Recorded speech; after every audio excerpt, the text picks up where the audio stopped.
I want to prove that I don't really understand Korean at all. And this is really the definitive demonstration that I understand English news better.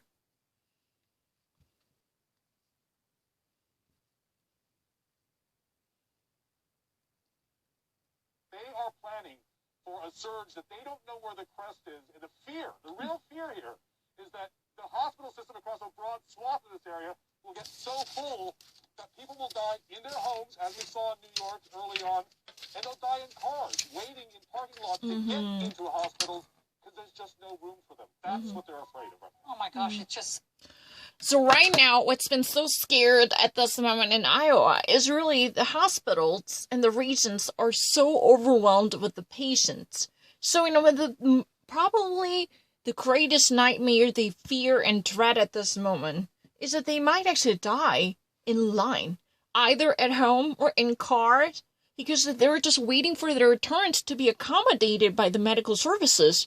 But right now, majority of hospitals, including the local ICUs and the ERs, they're all already on the verge of reaching the capacity. Because of this threat, people are no longer being accepted. So they're actually planning to expand more of a capacity by scrambling all the relevant resources to at least receive more of a patients. But that kind of suggestion could definitely eventually reach its limits, right?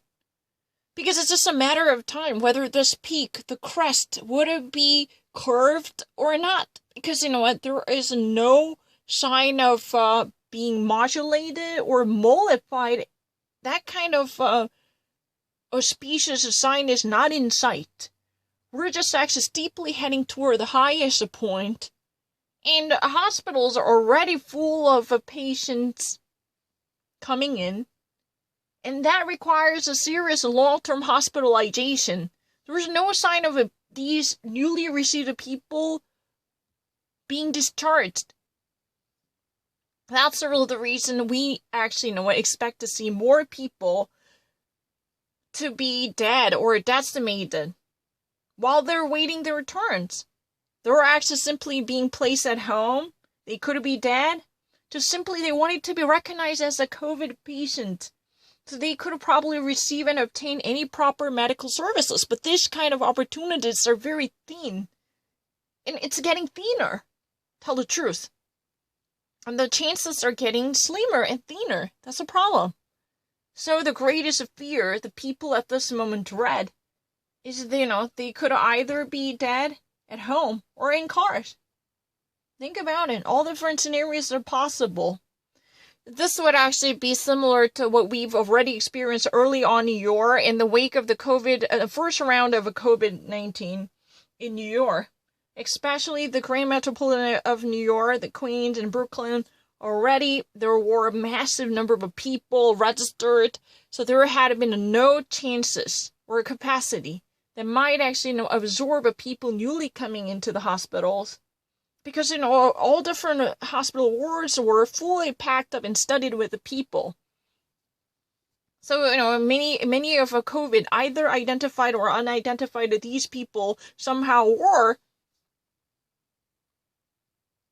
literally desiccated without proper intervention coming from the medical facilities or medical services. That's a problem. But this shared certain similarity from what we've already witnessed from New York early on. You understand that?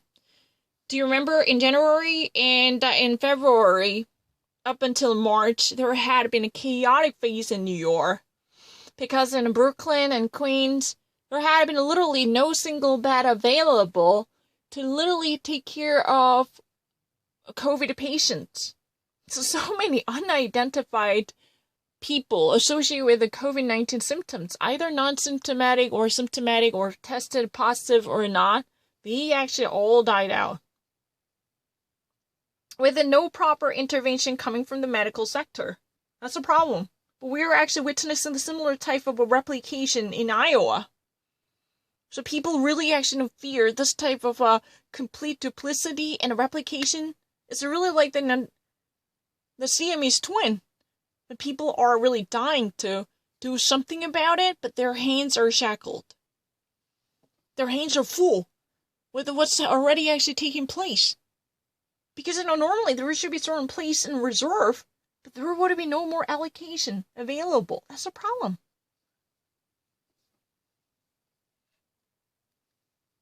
Miguel Marquez. Yeah.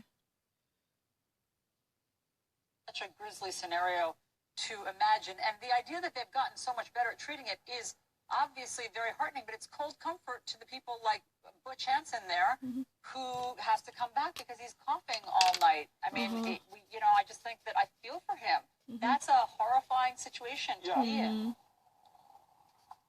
Now he's 84, and amazingly enough, he is tough as nails, because they let him go home. He's going to come back and be checked out, but they think he's going to be okay. Medicare Advantage plans may include free eyeglasses, free hearing aids, free meal delivery, free prescription drug delivery, and much more. So, Medicare services definitely includes a free eyeglasses, free hearing aids, and a free Medicare services, and a free hospitalization. All different offers that can be actually given because the insurance coverage can be extended to free eyeglasses and free visual aids and free hearing aids.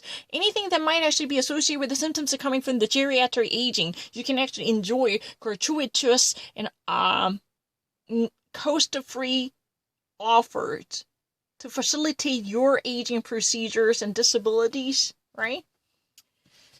So right now, it seems a really cold comfort because right now the hospital experiences significant improvement in their treatment of the patients, right? But the thing is, that's not enough. That's really the reason why it says a cold comfort, especially someone like, Butch Hansen. He is 84. In the first place, he was associated with the COVID-19 symptoms. He was already actually on the verge of being recognized as the COVID-19. He was on the brink of being labeled as a COVID-19 patient. But he was doing okay, so he was let go. He was discharged from the hospital. He was asked to come back later. But he was, later, seriously worried about his symptoms because he was coughing all night long. He had a coughing fit. He could not actually withhold this massive feat of coughing. Like this, dry coughing that would last throughout the entire night. That was very scary, given the context of the COVID-19, right? But of course, he's a tough as a nail. Tough as a nail means, he's a very, very sturdy and healthy guy. He's physical composition itself is very healthy. So there is nothing that would actually scare the Jesus out of anybody in the medical facility. Of course, he's really kind of a person in general context who would have performed really well with his able-bodied physicality, that, per se.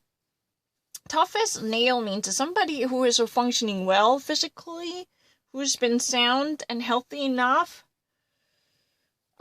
If you ever actually think about that there is a general improvement and amelioration in handling and treating the COVID patients in Iowa throughout the statewide hospitals, that sounds really great, right? That seems really great. However, this is really cold comfort. Cold comfort means this is not good enough to remove all the suspicions. This is a slightly, relieving their frustration, right? It's really good enough to at least appease the bottom anger and fear, but that's not enough. It's a really kind of cold shower. It's not really good enough to completely root out all the seeds of suspicions and anger or fear, because that would gratify the minimum amount. It's a cold comfort for someone like Butch Hansen. Butch Hansen is 84-year-old, and he was in the first place brought to the hospital because he was under suspicion of a COVID-19. But the thing is, he's, physical conditions were pretty okay, so he was eventually let go. He was, taken out of the hospital. He was good to go. He was discharged. His discharge was permitted at the time. But eventually, he came back to hospital again. He's right now is being overviewed by the hospital because he, throughout the night, he was having coughing fit. That means that he actually had a incessant coughing. he was coughing all night long. That already took place. He was constantly battling with the coughing. Like, somebody who's been having a coughing attack, like from asthma. But in the context of the COVID-19, this would be a very, very recognizable symptoms of the coronavirus, right? But the problem is, right now we have no idea how he's doing, but he's been actually brought to hospital once more, and he's been overviewed again by the medical doctors to see whether he's been affected by the COVID-19. With this type of in and out hospitalization definitely would cause more of a concern, because people would actually really need to be examined by doctors occasionally, and that definitely demands a greater capacity from the hospitals, because, you'll never know. Once, a certain person would be dismissed or let go because, he or she was doing relatively okay, but there could be additional signs that had not been recognized before. Anything can possibly happen. And this type of complexity of the COVID-19 would worsen the conditions, because there should be greater available 24/7 around the clock available medical forces, which could be able to attain the demands coming from all sorts of potential patients or even positive virus carriers. That's really the scenario. I don't really need to think about it. So if you ever actually want to say the cold comfort means when you're in doubt, and if you're actually being a doubting Thomas, somebody actually gave us something that would be helpful to soothe your fear, but that's not enough.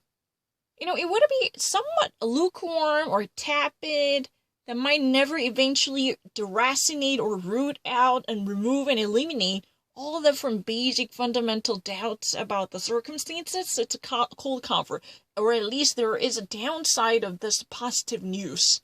This is some mixed signals. Yeah, it's a sort of a mixed signals. It's not really straightforward, but there is something hidden that might actually, open up a door to another suspicion. At least, something in between. Yeah.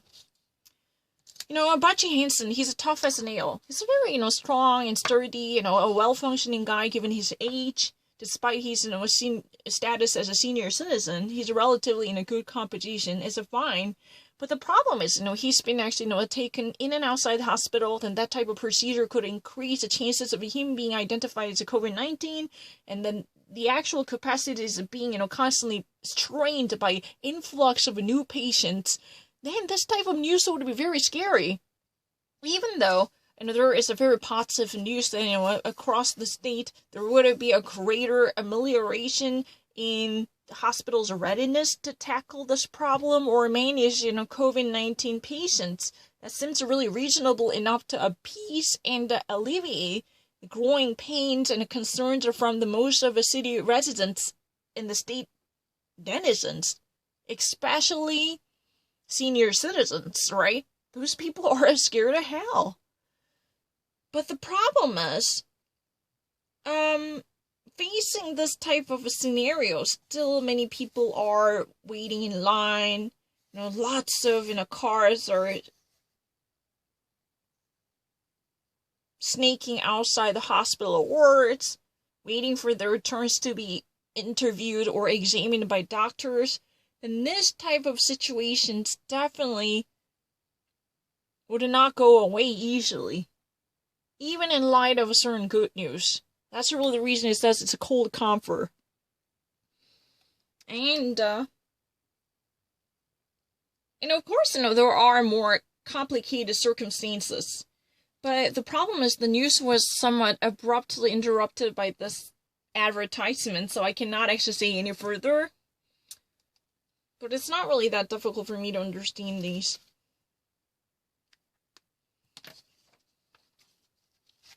I can do this. I really don't mind.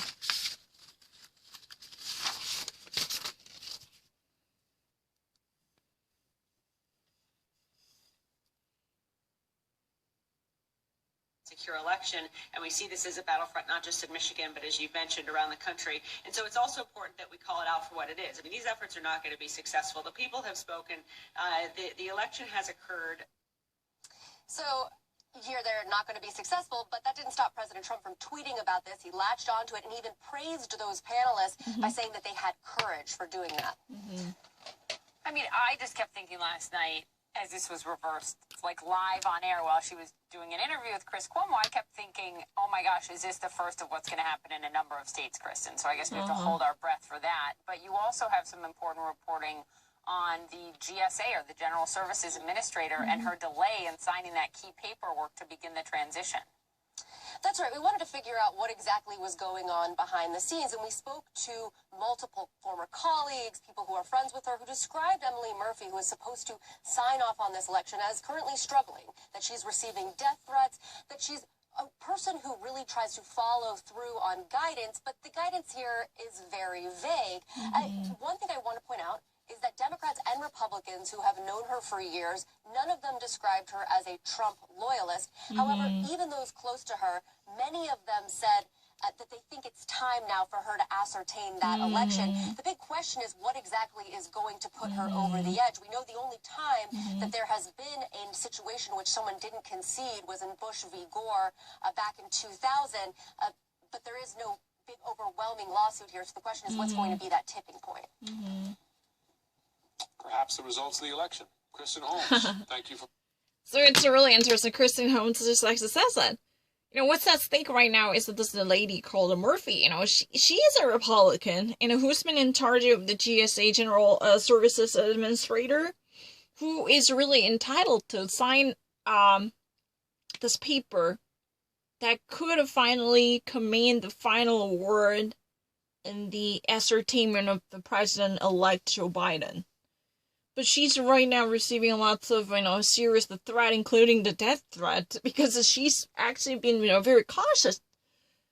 But the problem is she's not really known to be a Donald Trump loyalist. That's interesting. You actually just, heard a voice of Jocelyn Benson, the Secretary of State from the state of Michigan, who says that.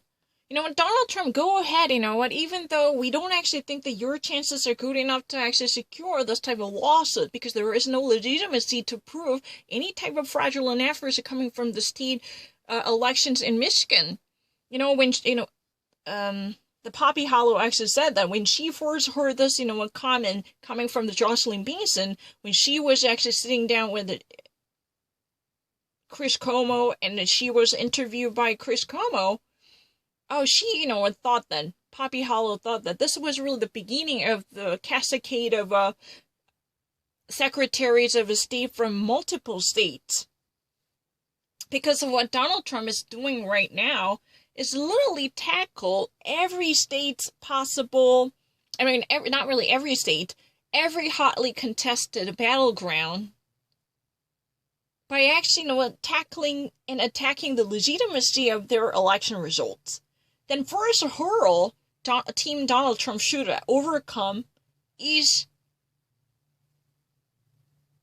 gaining approval for the lawsuit or recount from the Secretary of State from these different states. Georgia and Michigan and Pennsylvania and Arizona. First, Secretary of State from each state should give out an approval for the legitimacy of the recount. If there is not, then Donald Trump's confidence, Rudy Giuliani, as he's a personal lawyer, will file a lawsuit against them. That's what is taking place at this moment. He is making a recourse to the legal system in search of legitimacy. Yeah, it's very easy. So, the final words coming from the Jocelyn Benson is, there is no superiority to Donald Trump.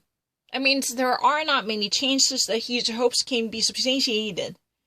Even though he might actually himself, he might have himself, packed up with star-studded lawyers There was no chance he could actually legitimize this case, because in many different federal courts would have never opened up a hearing for this type of bogus arguments, and it would be dropped and dismissed. That's what it is. And right now, somebody who is actually in charge of signing up this very important document for the ascertainment of the election result is Murphy. She is really the person who is entitled to do so, who is in charge of the office from the GSA, General Services Administrator. But the problem is she is not at all the person who might actually be associated with or affiliated with Donald Trump.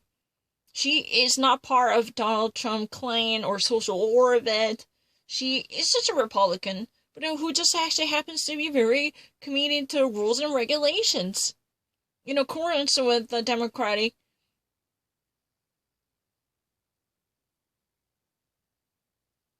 practices, per se. But many actually suspect that what would be the tipping point for this lady to move out and move forward, that was what has been actually, doubted. If she is not really the stooge of Donald Trump, if she is not really a cheerleader with a pom-pom for Donald Trump, then what's holding her back? Why isn't she actually moving forward to recognize the victory of Joe Biden? That was really the question.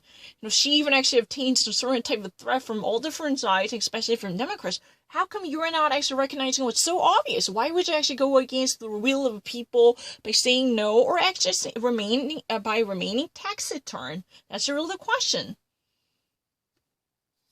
And because, what's been so riveting here is there is no serious tantalizing lawsuit like Bush versus Gore, just because there would be, such a margin, thin difference between popular votes. That's not the case here. Everything is just so clear, and Donald Trump is clearly trailing back and trailing behind Joe Biden.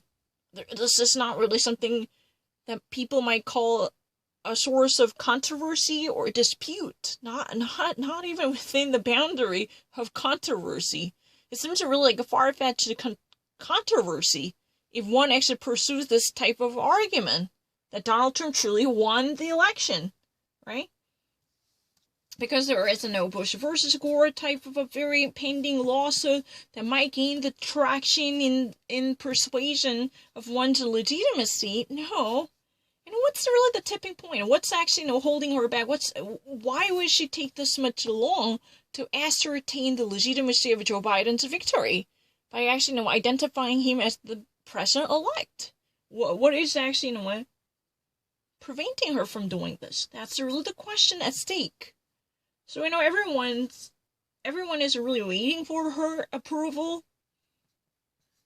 because she is really the person who could actually scramble the forces and power to put down her signature, eventually which would be the official approval of Joe Biden's status as an election winner to be the next president of the United States on January 20th, 2021.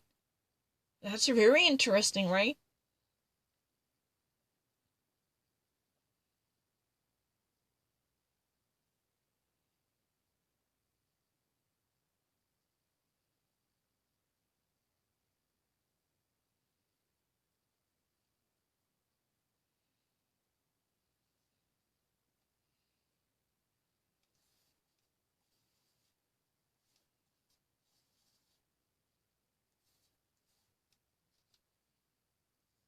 And what do we have? So when Jocelyn Benson, the Secretary of State from the state of Michigan, was indeed first interviewed by Chris Cuomo, right? Poppy Hollow thought that this was just actually the beginning of what would have come out, because most of hotly contested or the very heavily debated in the swing states like Michigan, their secretaries of state would have come out to put out their position in a very controversial way, because this is really a contentious moment in their state's history because of their conduct. Would it be under pressure? People outside the state to say that, oh, you know what, your election commission somehow botched up efforts to keep the election secure, there should be additional overview. Otherwise, the cases should be brought to court. Then this is a disgrace, right? Because under your leadership as a Secretary of State, the very serious democratic procedures somehow got botched or spoiled. There had been signs of contamination, which is seriously erode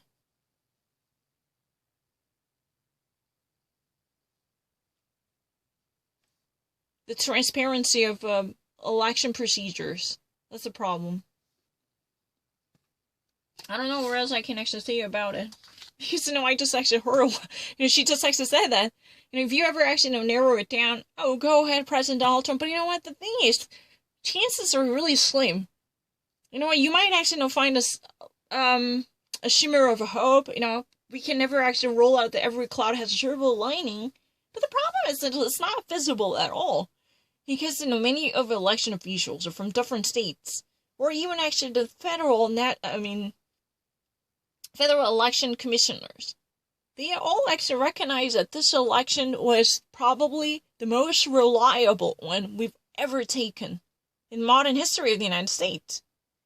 And this is really kind of a defying gravity type of moment.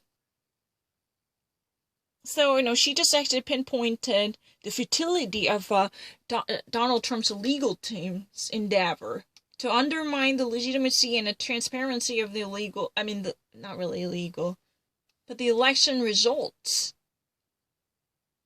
Because these could be unfounded or baseless or insubstantiated. That's what has been said. And we need to obtain a Murphy's recognition. Miss Murphy is really the person in office whose ability can definitely shake up the nation's destiny. But if one wants to see the smoother transition of a power, literally tossing up the entire administration until the next January 20th. Because this was what American people want. That's how they voted. Right? But the final word to secure the finality of the voting result could come from this lady called Murphy, who is in charge of the GSA election results. But she is reluctant to do so. She's not actually moving forward. So people are actually rolling their eyes and thinking, what makes her to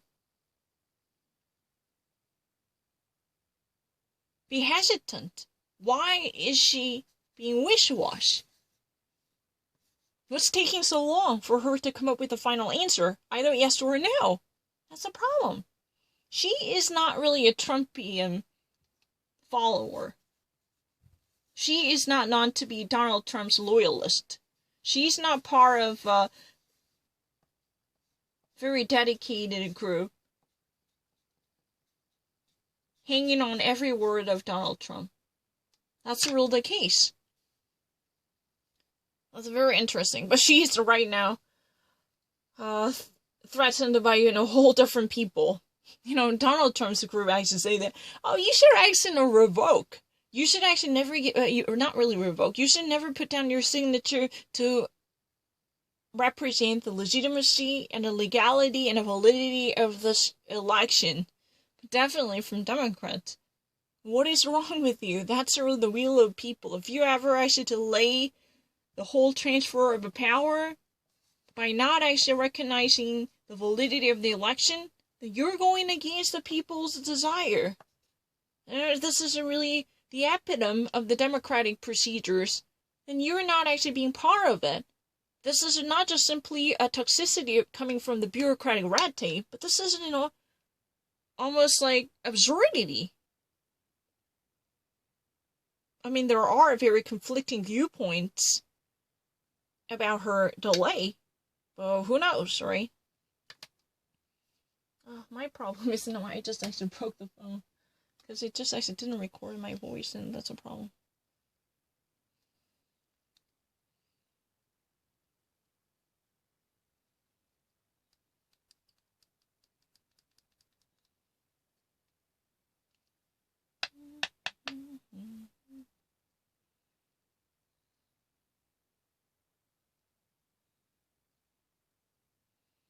Don't you worry about a thing. Don't you worry about a thing. Cause let me see. Waiting right on us. Waiting.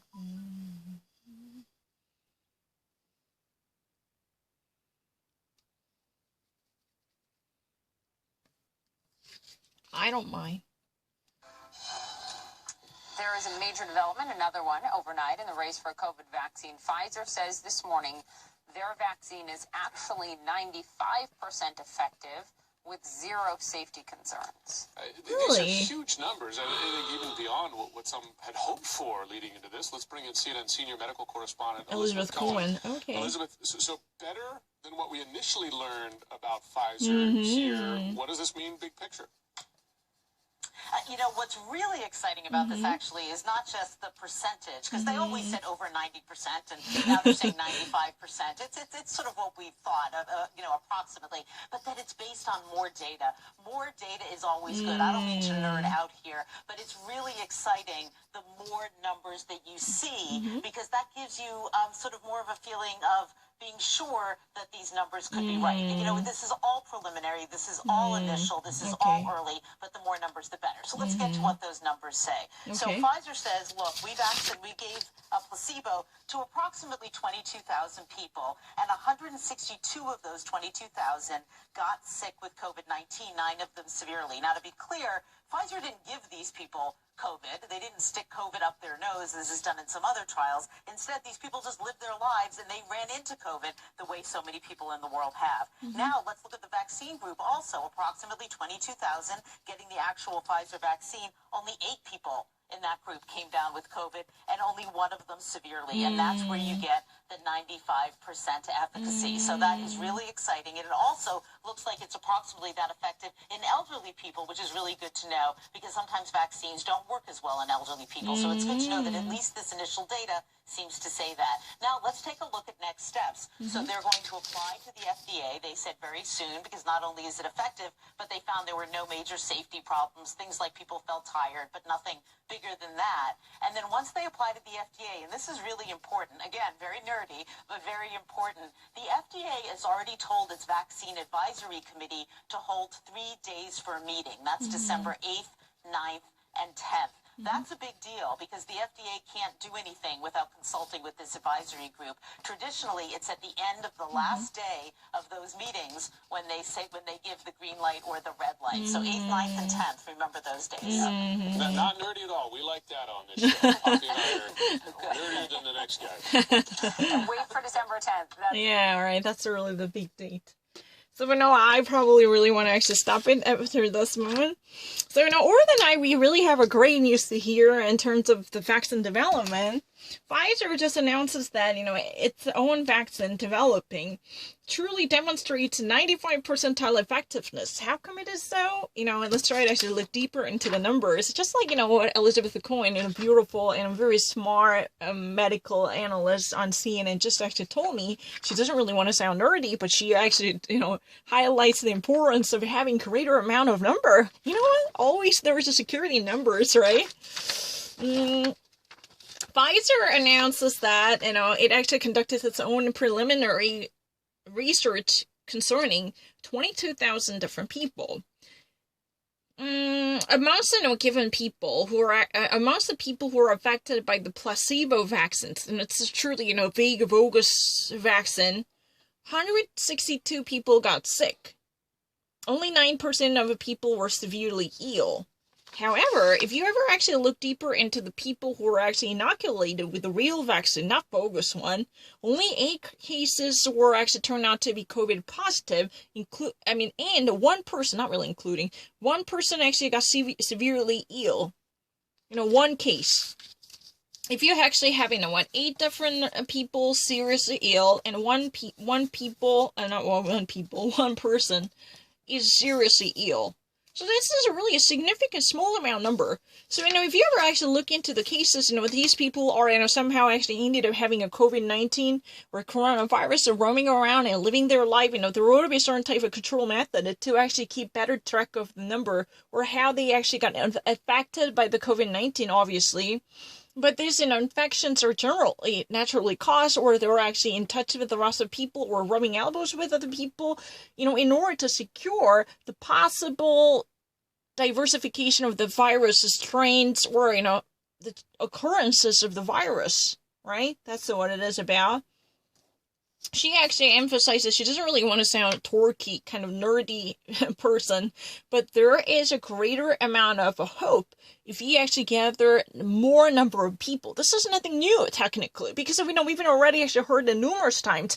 It is more than 90 percentile positivity there. That means, in terms of efficacy, there always, there always has been 90 percentile of accuracy. But, it's still heart-throbbing. Why? Because, this new news involving 95 percentile of accuracy involves a greater amount of people. It's always a very pleasant joy. If you had more people being tested or examined, the database, gets thicker and thicker. Then there is a greater chance that we can actually, hold on to the security of this number and efficacy. That's really the beauty. So it's always, great that we have more people.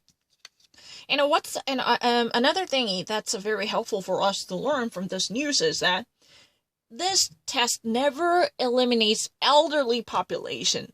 Why is it so important? Because normally, senior citizens are prone to having resistance to the inoculation and the vaccinations. So it's really great. Even, these senior citizens, they're actually being immunized and they're actually being vaccinated with the COVID vaccine. But this still actually gains traction. This somehow actually, has a strong ground to prove the vaccine materials effective, and that's really great. You understand what I mean? So far, what's been so scary about this type of vaccine trial is, what if these would never bear the same consequence if these vaccines are applied to elderly bodies? That was a great concern for most of researchers, because geriatric bodies were very much resistant to new inoculation and vaccination. That's really the case normally, in general. That's a rule of thumb, not mine. Excuse me, I'm not really a medical scientist. I just really don't want to, snatch away this type of authority from someone like Elizabeth Cohen. She's a real doctor and she's a medical reporter, and I just really actually syndicate her voice, I'm really sorry, but I just really need to demonstrate the depth of my understanding. It's really informal, and there was nothing serious there, but I just actually heard what she said. Just like the rest of people living in American society, I can understand her words. That's really the thingy. Please, I don't want to actually be recognized as a serious, authority in this game. Then that's nothing but, me being a quack and charlatan, excuse me. I'm not interested in actually, being charged with, is that fraud? Yeah. But everything is really preliminary. Tell the truth, there are great feelings and vibes going on because there is no serious clinical trial. But it is a trial to expand more and more number. So, but however, it's been actually repeating its own course, as though there are greater numbers being tested positive for this existing result, so we can actually at least deposit increasing trust in the test results from the labs from Pfizer. It's true. But the thing is, we still really need to go through a serious major step, because there is nothing that would actually be done without actually getting approved by the FDA. But there was a very important tricky issue here, because FDA would be nothing if the advisory board would not give out a final approval to uphold the finality of its own permission. So remember these 3 days, starting from the December 8th until December 10th, this is a final day of the 3-day procedure. There will be an advisory group which would be convened, and whose mission is to approve the very efficacy and validity of the lab test results accumulated by the Pfizer to release and launch this vaccines. That's the thingy. So we have to actually take note of this, a final date, December 10th. So this would be like 3-day procedures to examine the efficacy and the validity and the accuracy, as well as the safety of the vaccines underway. So starting from December 8th until December 10th, 8th, 9th, 10th, these 3 days will be very critical to proving the very safety concerns and efficiency and productivity of this result. So basically, if you just really want to unveil a vaccine, you need to actually prove that it's really applicable, it's really usable immediately. There will be no side effects that's serious enough to harm other people. There should be no safety concerns which should be removed, right? You have to prove it's a safety and a validity and efficacy and productivity. How efficiently it would actually inoculate people. That's really the thing, right? If you were really getting immunized, then can you honestly say that you're good enough to live life with no serious concern about the virus infection? Is that true? That kind of concerns will be thoroughly reviewed by this advisory group convened within the authority group called the FDA, the Food and Drug Administration. The Food and Drug Administration would mean nothing if there is no advisory group who has a final word in this permission game, right? This advisory group will wield the gavel to hammer out a final decision. Tung. That would actually be the final word. And if there was no advisory group, it's nothing but a, husk. You need to actually remove the wheat from the, you need to actually separate the wheat from the chaff, right? This would be nothing. Who has a final word in this game? Who is at switch? Who is at the helm? It's the advisory group that is to be convened for, the 3-day overview procedures. That's very important. It will rigorously slice and dice in every aspect of the Pfizer's developing and flashing vaccines in order to see whether these meet all the requirements relevant to the vaccine approval. That's what it is about.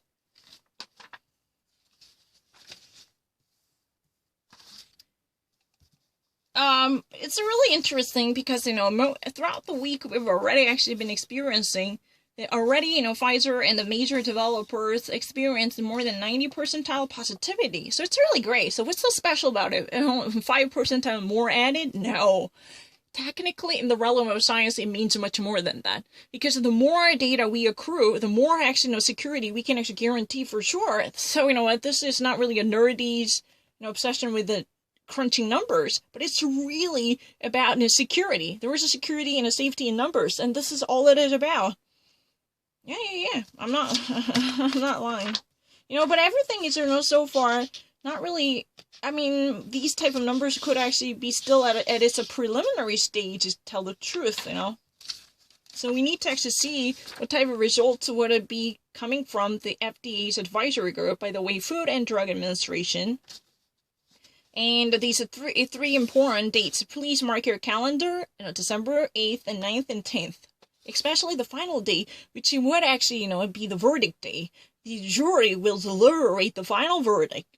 So, the future of the Pfizer's, brainchild truly depends on the very last judgment day. It's a verdict, per se, So if I ever actually go back to the actual experiment, so far 22,000 people were tested, and a certain amount of people were given in a placebo.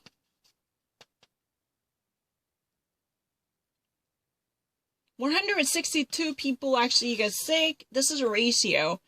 If 162 people actually get sick, then 9 severely ill people, but the rest of the people are fine, but they naturally actually gain whatever virus infections from different sources. Because they actually normally imagine that they just roam around and live their life in their own, so they somehow actually know what? No, it's not really kind of imaginary hypothetical situation, but you know what, in the realm of the placebo, they were actually given a placebo fake vaccine, so 162 cases were reported to be sick, infected with the COVID-19 in this case for sure, but 9 cases were severely ill, that means fatally or gravely ill because of the COVID-19. But in the realm of the vaccine, there's those people who were actually given a vaccine with efficacy. These vaccines are real in terms of its ingredients and concoctions and dosage. Everything is real. This is really medically valid. So 8 cases were indeed virus infected. Now, 8 people who were actually amongst the people who were vaccinated, only 8 of them were sick. But I know what? Only one of them was gravely ill because of the COVID-19. Think about it, 1. This is really a small fraction of people. So that's really the reason it truly can deposit trust in the argument that 95 percentile wouldn't be positive. There is no fallout grave enough to trump the efficiency and efficacy, the effectiveness of the vaccine trial. Because 95 percentile is really accurate. That means that's really in accordance with the vaccine results wished and aspired by the developer named Pfizer. That's what it is about. And another positive issue we should never ignore is even this scope, even the scope of the tested people